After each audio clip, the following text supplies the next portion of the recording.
Bonjour chers élèves, heureux de vous retrouver sur cette plateforme. J'espère que vous vous portez bien, que toute la famille également se porte bien. Contexte oblige, il faudrait que les cours se fassent ainsi. Mais j'aurais tellement souhaité vous rencontrer, voir chacune d'entre vous. Certainement à la maison, les parents ne cessent de s'alarmer. Vos bavardages, mais j'espère qu'au moins vous travaillez. Certainement, dans le confinement, vous vous êtes bien occupés. Il vous est arrivé sans doute de discuter, d'échanger entre frères et sœurs ou avec les parents. Donner ces idées semble être facile, mais les développer, les agencer n'est pas aisé. C'est ainsi que nous allons voir ensemble comment arriver à convaincre quelqu'un en lui donnant notre avis, notre opinion pour qu'il l'épouse. Considérons le corpus suivant. La lecture. Rien ne peut la remplacer. Ni le cours parlé, ni l'image projetée n'ont le même pouvoir éducatif. Le livre est un moyen de dépassement. Les livres nous apprennent que d'autres, plus grands que nous, ont souffert et cherché comme nous. C'est un texte d'André Mauroy. Posons-nous les questions suivantes. De quoi est-il question dans ce texte?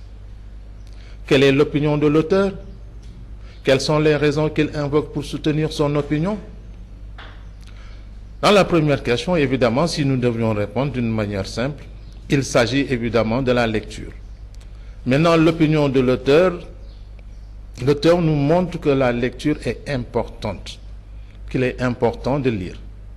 Les raisons qu'il invoque disent que le livre nous permet de nous dépasser, c'est-à-dire de nous projeter vers le futur, que le livre également nous permet de connaître le passé des hommes. En somme, c'est une manière quand même de relier ou bien de savoir ce qui s'est passé avant. Et aujourd'hui même, si nous lisons, nous pourrons avoir un dépassement, c'est-à-dire avoir un aperçu sur ce qui va se passer. En somme, c'est l'importance de la lecture. Ceci nous pousse de notre leçon. C'est quoi? Il s'agit de l'argumentation. Justement, quand on parle d'argumentation, on fait référence au verbe argumenter, c'est-à-dire donc en fait donner son opinion, essayer de convaincre l'autre. C'est pourquoi la définition que l'argumentation va nous donner est celle-ci. On appelle argumentation tous les procédés de langue écrite ou orale mis en œuvre par une personne pour en convaincre une autre. C'est amener l'autre à partager son opinion. Évidemment, il n'est pas dit que nous devons convaincre l'autre de par ce que nous disons qui semble être faux, mais c'est-à-dire que si nous avons véritablement une opinion, ce qu'on voudrait faire, c'est que l'autre sans doute n'est pas convaincu, qu'on essaie de lui montrer, de lui faire savoir comment est-ce qu'il faudrait comprendre, comment est-ce qu'il faudrait que cette même personne puisse nous dire « Ah oui, vous avez raison ». C'est ça l'argumentation, mais il faudrait évidemment qu'il y ait des bases solides. Ainsi, pour composer un texte argumentatif, il faudrait d'abord avoir le sujet de l'argumentation, c'est-à-dire le thème. Le thème, c'est-à-dire, c'est l'idée principale. Et cette idée principale, justement, doit être soutenue par son auteur. Et le fait de le soutenir par son auteur, c'est ce qu'on appelle la thèse. En somme, l'opinion adverse qui consiste à s'opposer, à réfuter pour soutenir sa propre thèse, en prouvant la justesse de ce qu'il avance, c'est-à-dire ses propos. Moi, je suis en train de discuter avec quelqu'un. Semble-t-il, je suis mieux armé que lui. C'est à moi maintenant, donc, en fait, d'avancer des propos, de lui faire comprendre que c'est comme ça, thème par thème, partie par partie, qu'on va arriver à ce que je crois être vrai. Mais encore une fois, semble-t-il, nous avons l'habitude de dire que non, attends, histoire de Mkaïbab, etc. Donc en fait, convaincre quelqu'un sans avoir raison. Non, cela va au-delà de ça même. Ainsi, les arguments doivent être solides pour que la personne qui ne partage pas la même thèse, la même opinion, soit convaincue. C'est normal, on dit dans une discussion, il n'est pas dit que tout le monde va épouser la même chose, la même idéologie. il y a ce qu'on appelle donc des divergences. Mais les divergences, pour pouvoir tout simplement arriver à convaincre l'autre, il faudrait savoir bien l'argumenter. C'est-à-dire aussi, il est bon de rappeler qu'il est important en guise d'illustration de donner des exemples choisis dans la vie de tous les jours, dans l'actualité, dans l'histoire, dans les œuvres lues. Plus les exemples sont diversifiés, moins ils sont contestables. C'est-à-dire que si j'arrive à donner un exemple, par exemple, pour ce qui concerne le roman qui est au programme, Sous l'orage, Kani a refusé la main de Fadiga. Ainsi, si nous devons illustrer cela pour montrer que nous ne sommes pas d'accord avec Kani, il faudrait savoir argumenter. Et c'est ce que Maman Tene a essayé dans le texte « J'ai à te parler ». Et également, Kani a répliqué, et on voit que également Kani a donné ses arguments.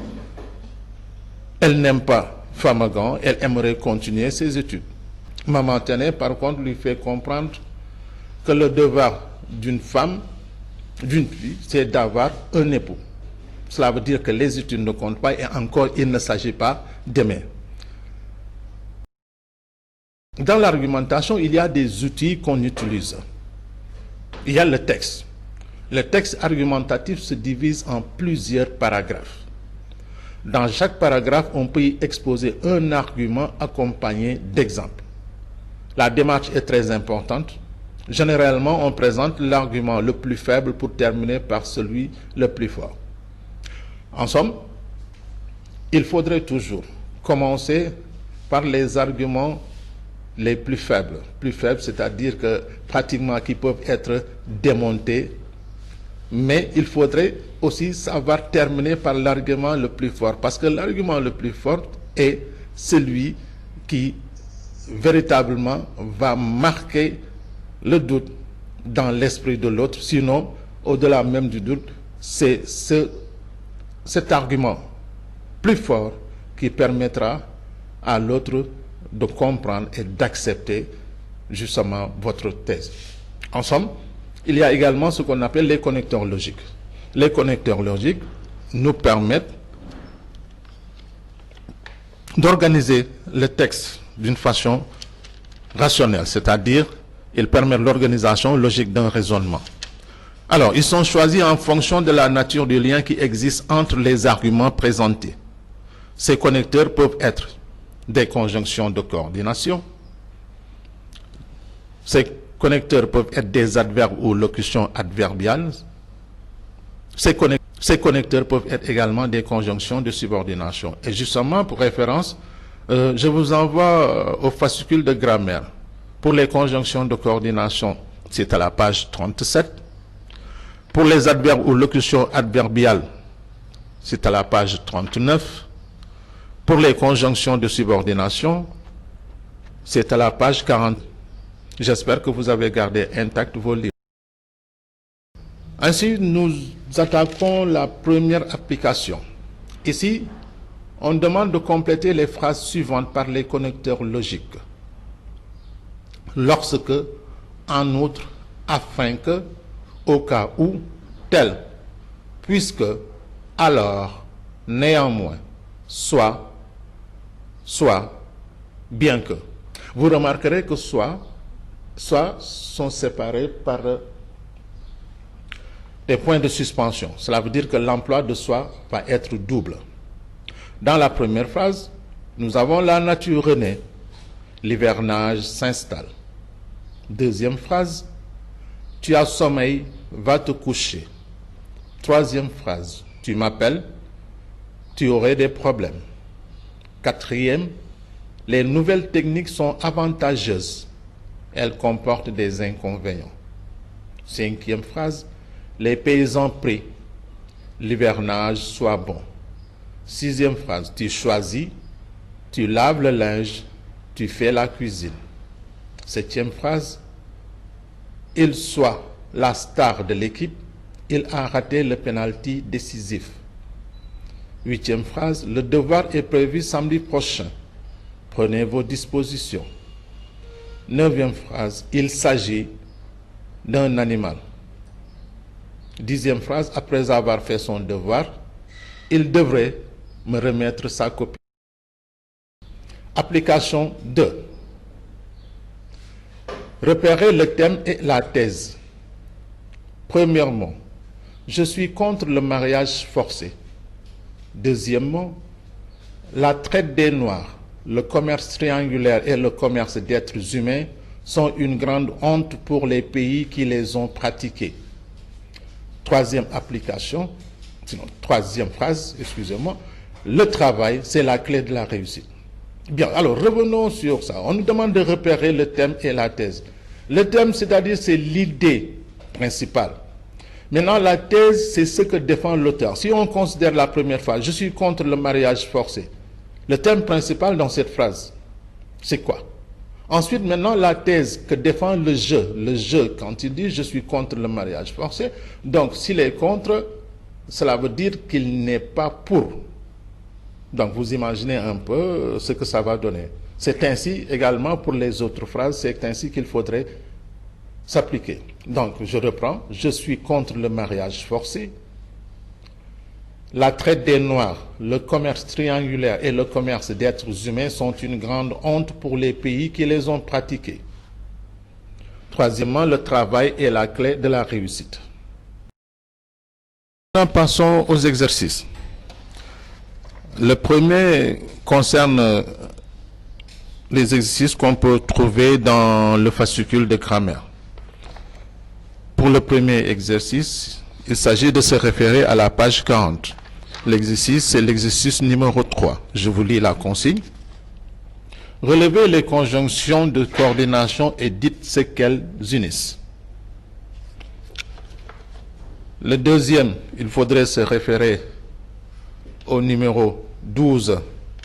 Le numéro de la page, c'est 41. La consigne est celle-ci. Classer les adverbes circonstances ou opinions précisées. Ici, justement, l'adverbe peut marquer une circonstance comme l'adverbe peut marquer une opinion. Donc, c'est à vous de voir lequel des adverbes marque une circonstance ou bien une opinion. Et ensuite, il faudrait évidemment préciser. L'exercice, le dernier du fascicule, c'est le numéro 20 de la page 45. On dit à l'aide d'une conjonction de subordination ou d'une locution conjonctive, réunissez les deux phrases en une seule. Pour rappel, on parle de locution conjonctive lorsque le mot est formé d'un ou de plusieurs. C'est-à-dire que on parle de locution justement si la conjonction est soit formé de 2, soit formé de 3 ou bien plusieurs. Ensuite, l'exercice, là, il s'agit bien sûr d'un exercice qui est très important et vous verrez bien que c'est très important parce que la consigne ici, on dit défendez votre thèse. Le thème, c'est la reprise des cours pour les classes d'examen. Wow, c'est un thème, on en parle, vous aussi, vous avez votre propre idée. Maintenant, qu'est-ce qu'il faudrait faire? Il faudrait exprimer clairement votre thèse. Ensuite, donner 3 arguments pour défendre votre thèse, chacun accompagné d'un exemple. Rédigez votre texte en développant vos arguments. Un argument égale à un paragraphe. Et en les reliant grâce au connecteur logique approprié. Alors, si on nous demande 3 arguments, cela veut dire qu'on aura 3 paragraphes. De quoi est-ce qu'il s'agit encore une fois?